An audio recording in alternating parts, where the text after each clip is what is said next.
There's a lot of drama that goes on behind the scenes at the White House, especially for the reporters and staff assigned to cover it. Just ask Dan Huff, who covers the White House for the Associated Press.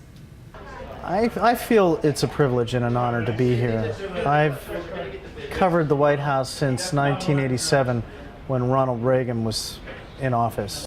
Huff's colleagues are members of an elite squad known as the White House Press Corps. The group includes reporters, camera people, audio technicians, and more. Each member represents a different and unique media outlet.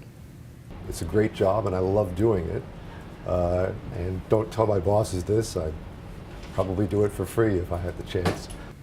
Dan and the rest of the White House Press Corps' schedules are very different from day to day. Today in particular, we arrived as reporters were preparing for the daily press briefing. We were treated to a big surprise. This is a 2-minute warning for the President. This is a 2-minute warning for the President. As reporters scrambled, Dan Huff took his position on camera. Moments later, hello everybody, I'm going to make a very brief statement. Following the statement, Carney took questions as usual. We'll let that be my topper and I'll go straight to questions, Mr. Feller. Reporters ask questions while ones in the back stick to their laptops to tweet and take notes.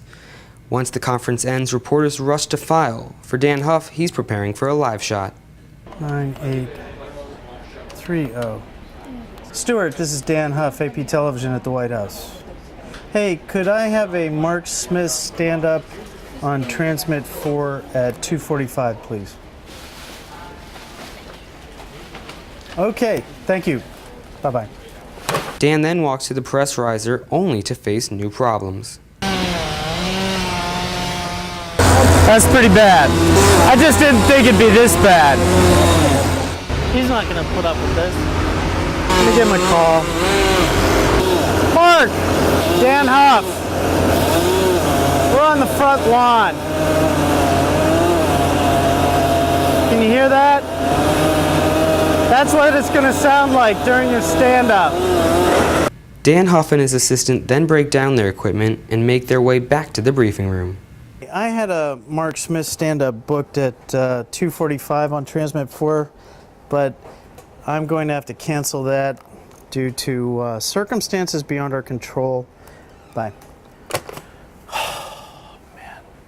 Despite the stress, Huff solves the problem and the day goes on, not showing one sign of the problems faced earlier.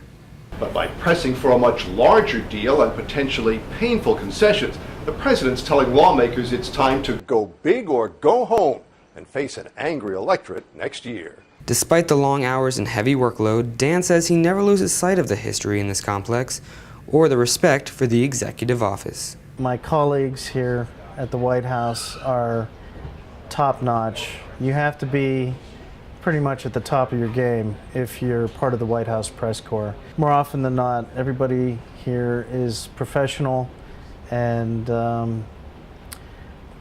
they're good at what they do. And so I have to be the best at what I do because mistakes are not tolerated. The White House treated us to a number of surprises today that we weren't even prepared for. But in the end, it's clear that a day in the life of a White House correspondent isn't as easy as it looks.